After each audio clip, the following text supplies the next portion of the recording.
talking about everything that had happened. As they talked and discussed these things, Jesus himself suddenly came and began walking with them. But God kept them from recognizing him. Jesus asked them, "What are you discussing so intently as you walk along?" They stopped short, sadness written across their faces. Then one of them, Cleopas, replied, "You must be the only person in Jerusalem who hasn't heard about all these things that have happened there in the last few days." "What things?" Jesus asked. "The things that happened to Jesus, the man from Nazareth," they said. "He was a prophet who did powerful miracles, and he was a mighty teacher in the eyes of God and of all the people. But our leading priests and our other religious leaders handed him over to be condemned to death, and they crucified him. We had hoped he was the Messiah who had come to rescue Israel. This all happened 3 days ago. Then some women from our group of his followers were at his tomb early this morning, and they came back with an amazing report. They said his body was missing, and they had seen angels who told them Jesus is alive. Some of our men ran out to see, and sure enough, his body was gone, just as the women had said." Then Jesus said to them, "You foolish people, you find it so hard to believe all the prophets wrote in the scriptures. Wasn't it clearly predicted that the Messiah would have to suffer all these things before entering his glory?" Then Jesus took them through the writings of Moses and all the prophets, explaining from all the scriptures the things concerning himself.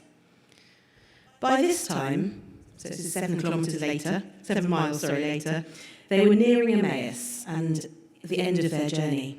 Jesus acted as if he were going on, but they begged him, "Stay the night with us, since it's getting late." So he went home with them. As they sat down to eat, he took the bread and blessed it. Then he broke it and gave it to them. Suddenly, their eyes were opened and they recognized him. And at that moment, he disappeared. They said to each other, "Didn't our hearts burn within us as he talked to us on the road and explained scriptures to us?" And within the hour, they were on their way back to Jerusalem. There they found the 11 disciples and the others who had gathered with them, who said, "The Lord has really risen. He appeared to Peter." So it's quite a fairly long passage, but hopefully you're sort of getting the gist of the story there. And there are a few things I want to pull out from the story, and then a couple of kind of takeaways, I suppose, things that have really stuck with me. We read this most years, this passage, and actually about 10 days ago, I was leading communion and I used this passage. And so I was looking at it then, and it's been helpful because I've sort of travelled with it in the last 10 days. And there have been some things that have really kind of caught my attention. The first thing really is about the sort of playfulness of Jesus. Well, that's what I see, some playfulness from Jesus in this text.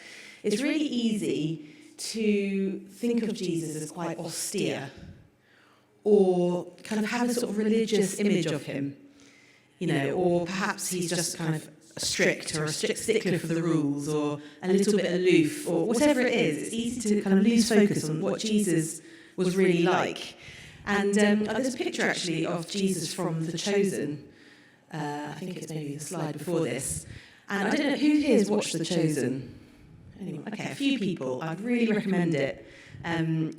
Because one of the things for me is I really felt like I want to be friends with this Jesus. After watching The Chosen, he's great. He's so attractive in it, and not like good-looking attractive, but who he is as a person. He's someone that I want to spend time with. And one of the reasons I like him in that, and that I sort of spotted in this, is this playfulness. And so the first thing is there's kind of a hide-and-seek element going on here, isn't there? That Jesus suddenly appears, and then he suddenly disappears. And not only that, when he appears, he's not somehow recognisable to the disciples. And then it's only when he breaks bread and gives it to them, they suddenly think, "Oh, it's you, Jesus." And so I can see that Jesus is kind of, is it him? Is it not him? He's here, he's not there. And there's this sort of hide-and-seek game going on here. The next thing is the chiding, sort of a bit of a telling off that Jesus gives them. Did you pick up on that, where he calls them foolish people? He says, you foolish people, you find it so hard to believe all the prophets and what they wrote in Scripture. And I've always taken that in the past as a kind of real telling off. And then as I was meditating on this passage, I remembered a day when I was at school at Howard of Effingham in my English class, and my English teacher walked past me and hit me over the head with a textbook and said, Caroline Hughes, stop chatting. Get on with your work. On paper, if you heard that story, you think, oh my goodness, the teacher hit her over the head with a book and told her off. But the reality, and probably you wouldn't get away with that now, but I knew that he was being a bit playful. He meant it. He was exasperated with me for all my chattiness and not getting on with my work. But the way that he did it was a little bit playful. And I can see that maybe that's the way Jesus was when he was saying, you foolish people. Can't you see it? I've been with you for 3 years. I've taught you this already. Have you still not got it? And so it kind of just takes some of the sting out of the telling off. And the final thing that makes it a bit playful is, I don't know if you noticed this as well, that Jesus acts as if he's continuing on his journey. So when they get to their inn or wherever they're staying, the house, Jesus acts as if he's carrying on. And I thought, what would he do if the disciples didn't say, come and stay with us? Would he just keep going? Oh, I actually didn't want to go that far. But again, there's a sort of playfulness there. And so what's really captured me is, again, this vision of Jesus. And he is kind of light-hearted. He's not that sort of grumpy, legalistic guy. He's someone that people want to be with. And that's, again, this question, didn't our hearts burn within us? So after Jesus leaves, the disciples say, yeah, something was going on for me. Something kind of physical, emotional was happening. And I was trying to, there's no other reference to this in Scripture. This is the only time that we see people talking about their hearts burning within them. And we know that it wasn't reflux. It wasn't like stomach acid. There was something emotional, spiritual, physical, as I was saying. And I was kind of thinking, I wonder if that's a bit like, when your spine tingles, where you get goosebumps. Because there's that, you can sometimes get a sense of something transcendent, of something divine, when you're listening to a piece of music, or when you're out in nature, or when you watch something really beautiful, or you just sense the presence of God. It's that kind of goosebumpy feeling.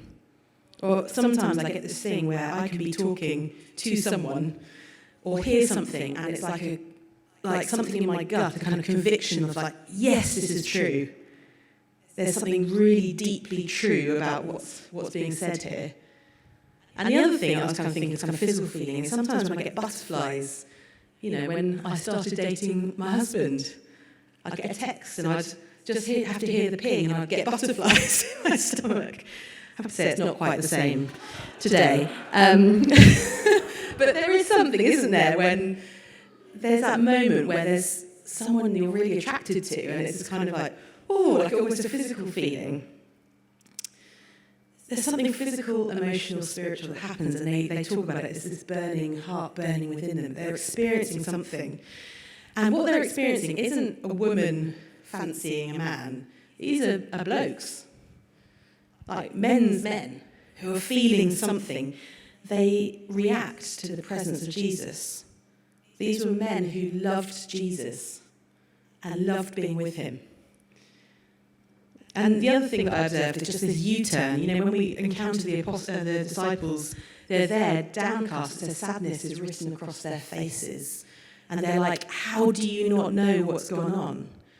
And when Jesus kind of probes them a bit, they say, we'd thought, and we hoped that this prophet was the one who was going to come and rescue Israel. And they called him a prophet, they called him a teacher. We'd hoped that he was the Messiah. We hoped that he was the one that God was sending. But we must have made a mistake. And by the time they've had this walk with Jesus and broken bread and they realise who he is, suddenly everything changes. And it's like they're full of enthusiasm. Before this they're saying, it's getting late, let's just stop here. It's getting dark, there's no street lights. It's 7 miles back to Jerusalem. It's going to be dangerous if we go out at night in the dark. But when they encounter Jesus and realise who he is and respond and understand what was going on for them, they're like, let's go back. And so within the hour, they're back 7 miles back to Jerusalem in the dark on this dangerous road. Something happened, and when they get there, the other disciples are like, yeah, he really has risen. It's this complete turnaround when they encounter Jesus.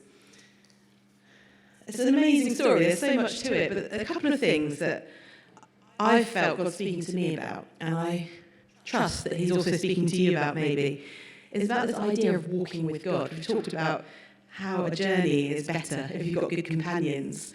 And this metaphor of walking with God is there right from Genesis in the Garden of Eden.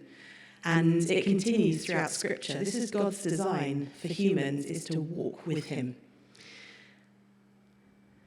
We don't get to walk with either Jesus pre-crucifixion and death or post-crucifixion and death, but we're people who live in a post-Pentecost era, which is when the Spirit of Jesus, the Spirit of God, was poured out on all of us. And so that means that we get to walk with the Spirit day in, day out. We get to walk with God, just like these disciples were, day in, day out. And I just realised how much I take that for granted, because often we can think of, or we can slide from our faith being something about experience and a kind of inner spirituality to just being a set of beliefs. These are some things that I believe about something that happened, and this is what it means. And a kind of framework of beliefs and doctrines is really good. It's really helpful because it helps us to live out our faith. But it's not the be-all and end-all. Actually, our daily walking with God is what is the most primary, crucial thing, that relationship with God. And so, it's day by day, hour by hour, minute by minute, step by step. In Galatians, it talks about keeping in step with the Spirit. Let us keep in step with the Spirit. And I had this image of a three-legged race. Do you remember those from school? And they were either brilliant or terrible. Depends who the person was that you're with and how disciplined you were. Because if you're both just trying to do your own thing when your legs are tied together with another person, it's chaos. You're going around in circles, you're falling over, you're twisting your ankle. But if you are both there, leg tied together, arm around one another, in pace, in step, doing it with a sense of rhythm, you get there. It may not be really fast, but you get there. And this is what I think walking in step with the Spirit is all about. It's about that steady pace. Actually, it's not about cycling. It's not about somersaulting our way to the finish line. It's about that steady plod with Jesus. And so he invites us to walk with him. And the final thing, really, and this is the thing that maybe has captured my heart the most, is, when I said Jesus says he continues on as if he's going on. And this version says that the disciples begged Jesus to stay with us. Please, stay with us. It's getting late, stay with us. And I was just thinking, what would have happened if they hadn't said stay with us? Presumably, Jesus wouldn't have asked. He would have just carried on his way. And as I've been pondering this and reflecting on it, just aware of the kind of vulnerability of Jesus, the openness, where he offers to be with us and he waits for us to invite him to stay with us, to stay with him to stay with us. And if we didn't do that, that there would be that openness to him continuing on. Maybe even that sense of rejection of us not asking him to stay. And so Jesus does stay with them, and we know that Jesus' post-resurrection body isn't the same as his human pre-resurrection body. He doesn't have the same physical needs. He can appear and disappear. He can walk in through walls. So presumably he doesn't need a good meal. Presumably he doesn't get really tired. So the idea that Jesus decides to stay with the disciples isn't because he's tired. It's not because he's hungry. It's simply because he wants to be there with them. The meals that Jesus has with his disciples after the resurrection, he makes breakfast for them on the beach. It's not because his tummy's rumbling. It's because he wants to be with his followers. And he wants to be wanted. And so I guess that's what I've been sort of living with these last week and a half, like I said, as I've been travelling with this, and just finding myself in the daily life, in different moments, recognising that Jesus isn't, I'm not thinking as I pray, God's up there. I'm like throwing out prayers and hoping he catches them and hears them, but imagining in my mind's eye, Jesus with me here, me turning to him to pray, and saying, will you stay with me? Will you stay with me as I go into this meeting? Will you stay with me as I go and have dinner with some friends? Will you stay with me as I go to bed? Please don't leave me. And for me, it's just kind of prompted this new sense of reassurance and comfort and assurance of God's presence with me, but also a real enjoyment of his presence, a joy and a love for Jesus that is being renewed. And so, yeah, I think that's what God says to us, or invites us to do, is to say, will you stay with me?